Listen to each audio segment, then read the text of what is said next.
Halo, selamat siang semuanya. Perkenalkan, nama saya Mahesa Patimanuel Elves pribadi. Saya berasal dari Fakultas Ilmu Komunikasi UPBJJ Jakarta. Pada kesempatan kali ini, saya akan menjawab pertanyaan dari tugas 1 mata kuliah logika. Term adalah satuan kecil dalam logika yang memiliki makna. Sederhananya, term ini adalah sebuah kata atau sebuah kelompok kata yang digunakan untuk menyampaikan gagasan, ide, konsep, maupun entitas. Pada hakikatnya, term terbagi menjadi banyak jenis, namun pada kesempatan kali ini saya akan membahas 3 jenis term. Yang pertama ada term universal. Term universal ini mencakup seluruh anggota kelas yang biasanya berisi kata semua, setiap, dan lain-lain. Contoh kalimatnya, semua manusia akan mati. Contoh yang kedua adalah term partikular. Term partikular ini hanya merujuk kepada beberapa anggota kelas saja. Contoh katanya seperti ada, sebagian, beberapa, dan lain-lain. Kalau dicontohkan ke dalam sebuah kalimat, biasanya beberapa siswa rajin belajar. Dan yang ketiga adalah term singular. Term singular ini hanya mencakup kepada satu individu atau kepada satu hal yang lebih spesifik. Biasanya berisikan nama diri, kata ganti tunggal, atau sebuah deskripsi. Contoh kalimatnya, Soekarno-Hatta adalah proklamator kemerdekaan Indonesia.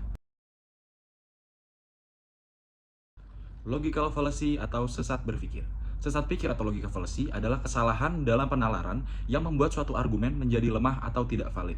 Seseorang bisa melakukan sesat pikir atau logical fallacy secara tidak sengaja karena kurangnya pemahaman logika atau bahkan sengaja dilakukan untuk mempengaruhi atau memanipulasi orang lain. Bentuk-bentuk logical fallacy atau sesat pikir itu sangat banyak sekali dan dalam kesempatan kali ini saya akan memberikan 3 bentuk logical fallacy beserta contohnya. Bentuk yang pertama adalah straw man. Straw man ini memiliki ciri-ciri menyalahartikan atau membesar-besarkan argumen orang lain agar mudah untuk diserang. Contoh kasusnya, orang A, menurut saya kita perlu memperhatikan kesejahteraan hewan. Orang B berargumen, jadi kamu lebih memperhatikan kesejahteraan hewan daripada kesejahteraan manusia. Yang kedua ada false dilemma. False dilemma ini memiliki ciri-ciri, yaitu menyajikan hanya 2 pilihan sebagai satu-satunya kemungkinan. Padahal masih banyak kemungkinan atau pilihan-pilihan yang lainnya. Contohnya, kalau kamu tidak mendukung kebijakan-kebijakan ini, artinya kamu tidak cinta dengan negara ini. Yang ketiga ada bandwagon. Bandwagon ini memiliki ciri-ciri menganggap suatu pernyataan benar atau baik hanya karena beberapa orang mempercayai atau melakukannya. Contohnya, banyak orang yang menggunakan narkoba dan tetap hidup. Jadi pasti tidak berbahaya. Nah, popularitas suatu tindakan tidak menjamin kebenarannya. Dan yang terakhir, berikut adalah beberapa tips untuk menghindari sesat pikir atau logical fallacy. Yang pertama, kita harus benar-benar mengenali apa itu logical fallacy atau sesat pikir ini. Kita harus mempelajari segala jenis yang ada di dalam logical fallacy agar kita mudah untuk menangani apa yang sedang kita hadapi. Yang kedua, kita harus berpikir dengan kritis. Jangan langsung percaya, selalu bertanya dan menanyakan buktinya.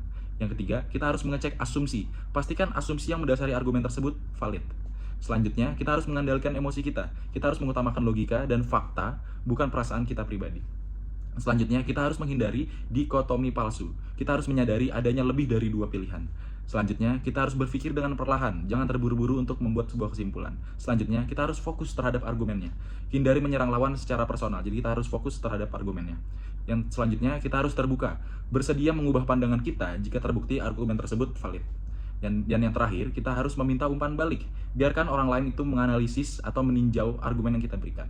Saya rasa cukup sekian argumen yang bisa saya berikan pada kesempatan tugas 1 kali ini. Terima kasih atas perhatiannya, sampai jumpa di kesempatan selanjutnya.